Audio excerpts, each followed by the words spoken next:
अगर आप लोग खून पसीना जलाकर सीटेट परीक्षा 2021 का आंसर की मिला चुके हैं और कट ऑफ मार्क्स के बिल्कुल पास आकर खड़े हैं तो ये वीडियो आप ही के लिए है। आज के वीडियो में हम लोग समझेंगे कि सीटेट की परीक्षा में नॉर्मलाइजेशन कैसे लागू होगा और यह किस तरीके से आपको पास करवाएगा। जिन लोग का मार्क्स कट ऑफ मार्क्स से एकदम पास में है, इन लोगों के लिए वीडियो बहुत ज़्यादा जरूरी है। तो आइए देखते हैं कि कैसे। सबसे पहले हम लोग समझेंगे कि यह नॉर्मलाइजेशन की प्रक्रिया है क्या। अगर हम लोग देखेंगे तो यह जो सीटेट की परीक्षा हुई थी, यह दिसंबर से लेकर जनवरी के महीने तक अलग अलग शिफ्ट्स में इस परीक्षा का आयोजन हुआ था। जैसे कि हम दो शिफ्ट्स का क्वेश्चन पेपर का कंपेरिजन करके देखते हैं, जिसमें से एक शिफ्ट जो है वो 22 दिसंबर का है और दूसरा शिफ्ट 4 जनवरी का है। 22 दिसंबर के पेपर की तुलना जब हम 4 जनवरी से करते हैं तो ये पाएंगे कि 22 दिसंबर का पेपर इसके कंपैरिजन में ज़्यादा आसान था। तो यहाँ पर यह हो सकता है कि जो बच्चे होंगे उन्होंने एवरेज 100 प्रश्नों को सॉल्व किया होगा।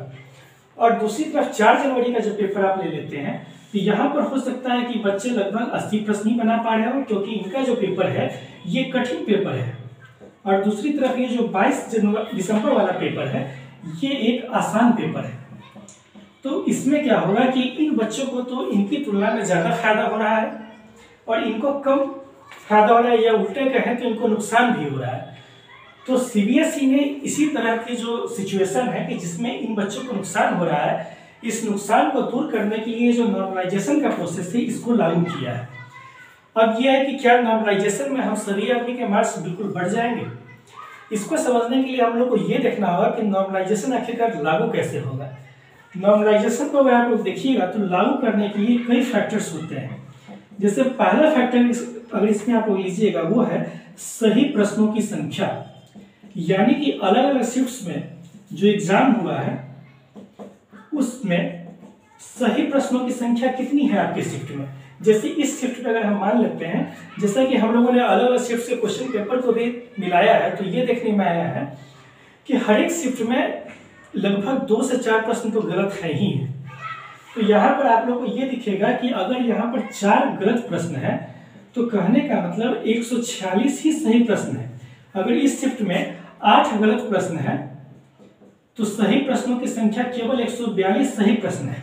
ठीक है, तो जब आप लोगों को नॉर्मलाइजेशन किया जाएगा उस समय इन सही प्रश्नों की संख्या के आधार पर ही नॉर्मलाइजेशन किया जाएगा, गलत प्रश्नों को छांट दिया जाएगा।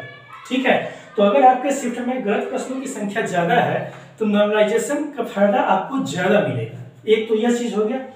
दूसरा है कि आपके पेपर का लेवल कैसा था। अगर जैसे कि यहाँ पर आप लोग देख पा रहे होंगे कि 22 दिसंबर के पेपर का लेवल थोड़ा इजी था और 4 जनवरी के पेपर का लेवल थोड़ा टफ था, तो यहाँ पर जो लोग होंगे जिन्होंने इस शिफ्ट में एग्जाम दिया होगा उनको ज्यादा फायदा होगा नॉर्मलाइजेशन का इनके कंपैरिजन में।